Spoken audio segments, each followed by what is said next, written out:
past few weeks, I've been talking a lot about goals, creating a vision of what you want for your life to be like at the end of this year, turning that vision into a smarter goals, scheduling your actions, tracking and reviewing your progress, and how to change some of your thoughts that might get in the way. If you've missed any of those episodes, I encourage you to go back and listen to episodes 44, 46, 48, and 50.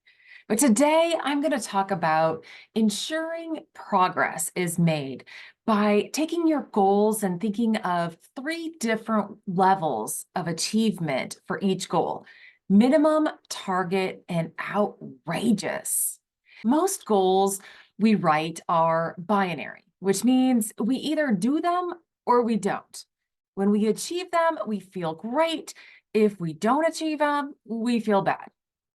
This is a roller coaster ride of emotions, which starts and stops and starts and stops. And can you relate to any of that? I can. And this is why people don't like to set goals, because we make ourselves feel bad when we don't follow through or fail to achieve them.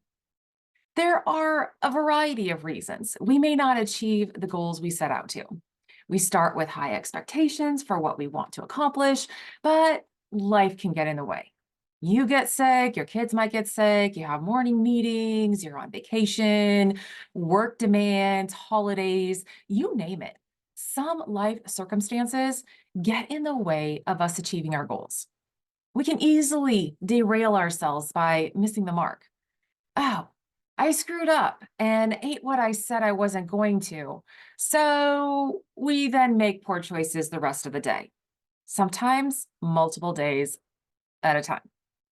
Then we get upset at ourselves for doing it. I know I do that. How about you? I don't think it's just me. But what if there's a foolproof way to continue to make progress towards your goals that keeps you feeling good? Sounds like a magic wand, but there is a way. It's MTO. Have you heard about it? I first learned this concept from Tiffany Peterson on one of her trainings years ago, and she got it from Raymond Aaron. MTO: minimum, target, and outrageous. So how does Raymond Aaron define these? Well, he defines minimum as what you can be counted on or expected to do or achieve based on your past performance. It's not on your hopes, but on the reality of what you actually have accomplished in the past. Minimum.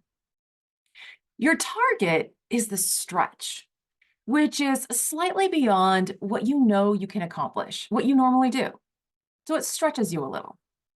And then there's outrageous. It's what you know you cannot achieve.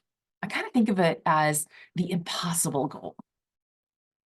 So how can this be played out with your goals? Well, I'm going to give you the example of one of Raymond Aaron's examples for sales. So minimum selling 7 widgets. Your target is selling 9 widgets. And outrageous is to be the top salesperson of the month. So he describes it as you'll most likely achieve your minimum since that's what you typically do. Maybe you attain the 7 sales by the 22nd of the month, and you look at your target goal and realize that you've only got 2 sales to go to hit your target. That can inspire you to go for it. Either way, you have still achieved your minimum goal and you feel great. If you actually achieve your target, you're going to be a lot happier. You could even be elated. And this increases your self-esteem and your confidence. And each time you do this, each month, it can propel you to go for the outrageous goal of being the top salesperson of the month because you have created a system of, oh, I can do that. I can do that with your minimum and target goals, and you've achieved them. It gives you the confidence and self-esteem to go for your outrageous goal. But what about some of your typical goals that people can relate to, like exercise and eating habits? So what about exercise? First, start out with your minimum. What do you typically do? This minimum could be maybe 15 minutes of exercise 5 days out of the week. Great. What is your target? Well, your target is stretching you a little bit. What about 25 minutes, 5 days out of the week? Or maybe your outrageous goal of doing 45 minutes of exercise 7 days a week. That's an example of MTO for exercise. Well, what about healthy eating? So I have a healthy eating goal of eating 3 servings of vegetables a day. Well, that's my minimum of eating 3 servings of vegetables a day. A target, I would love to eat 5 servings of vegetables a day. Outrageous goal could be eating 8 servings of vegetables a day. So you kind of see how that goes? By achieving my target goal, or even my outrageous goal, I will have automatically hit my minimum or target goals. But MTO doesn't have to be built on one another. You don't have to achieve your minimum in order to hit your target, or hit your minimum and target to be able to hit your outrageous. So an example of this is maybe you have a outrageous goal of creating a website. Your minimum goal is to read a book on internet marketing. And maybe your target goal is to take a course on internet marketing. But you could achieve your outrageous goal of creating a website without having achieved your minimum goal of reading an internet marketing book, or even your target goal of taking a course on internet marketing.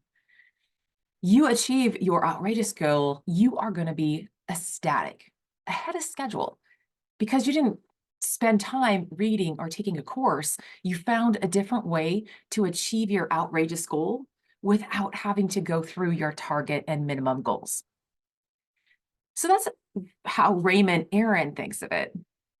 I think of MTO just slightly different. I think of MTO as minimum, target, and optimal. Minimum is the least I will do.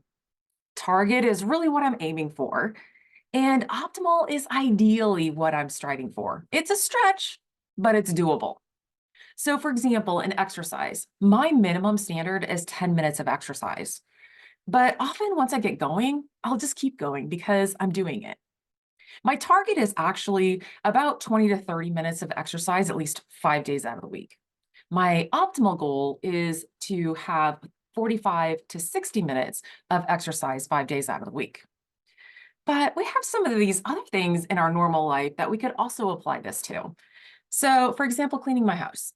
My minimum of having cleaned the house is sweeping the kitchen floor, vacuuming the living rooms, cleaning the sink and toilet and floor in the bathrooms on the main level. Now, my target is sweeping and mopping the kitchen floor, vacuuming the living rooms and bedrooms, cleaning all the bathrooms, including the showers. And so it's a little bit more. But optimally, ideally, it's doing everything as before: sweeping and mopping the kitchen floor, vacuuming the living rooms and the bedrooms, cleaning all the bathrooms, including the showers, along with vacuuming the basement and dusting, like a complete cleaning from top to bottom, every surface.